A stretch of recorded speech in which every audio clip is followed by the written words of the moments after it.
The .38 ACP, automatic Colt pistol, also known as the .38 Auto, was introduced at the turn of the 20th century for the John Browning-designed Colt M1900.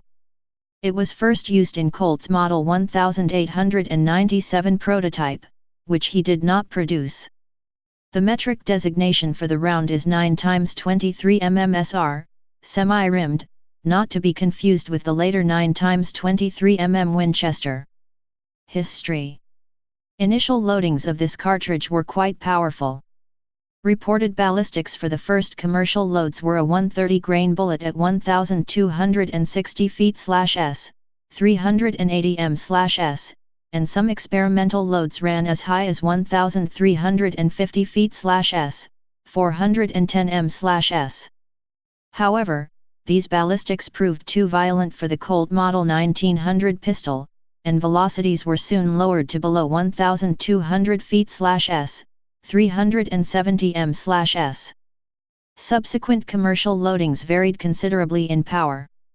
For example, Hugh B.C. Pollard, writing in Automatic Pistols in 1920, gives Winchester factory ballistics for a 130-grain bullet at 1,175 feet/s, 358 m/s, muzzle velocity and 398 foot-pound force, 540 J, of muzzle energy.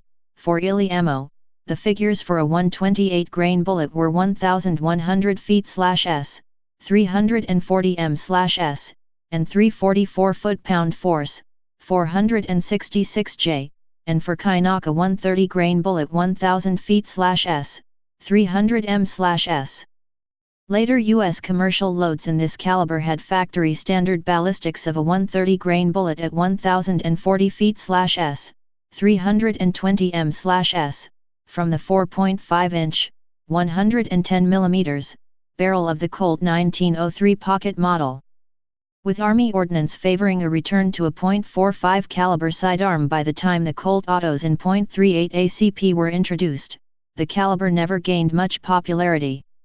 However, they did see small but steady sales up until the introduction of the more powerful .38 Super, which was little more than the .38 ACP loaded back to its original ballistics.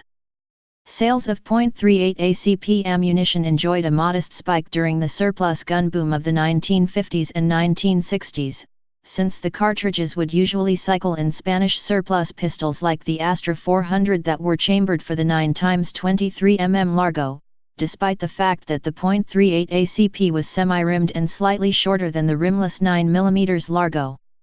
Some Astra 400 pistols were stamped 9M/MN38 on the barrel, denoting that the barrel was specifically designed to chamber both 9 mm Largo and .38 ACP. Europe would eventually favor the 9 mm Luger cartridge. The Luger was ballistically similar to the .38 ACP but utilized a smaller case and higher pressures. Browning himself was not done with 9 mm cartridges and would soon introduce the 9 mm Browning Long in 1903 and the .380 ACP in 1908. .38 Super.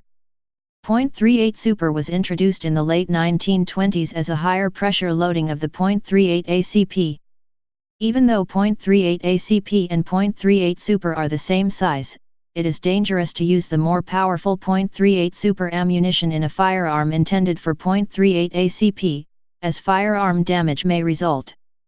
In the interest of safety, American ammunition companies formerly loaded .38 Super ammunition in nickeled cases exclusively. Since 1974, .38 Super cartridges have been marked with the &P markings used for greater pressure loads. Firearms chambered for .38 ACP. Colt M1900, Colt M1902, Colt M1903 Pocket Hammer. Star model as Webley Fosbury Automatic Revolver, Webley Automatic Pistol, M1911 Pistol, Civilian Market. Please subscribe and thanks for watching.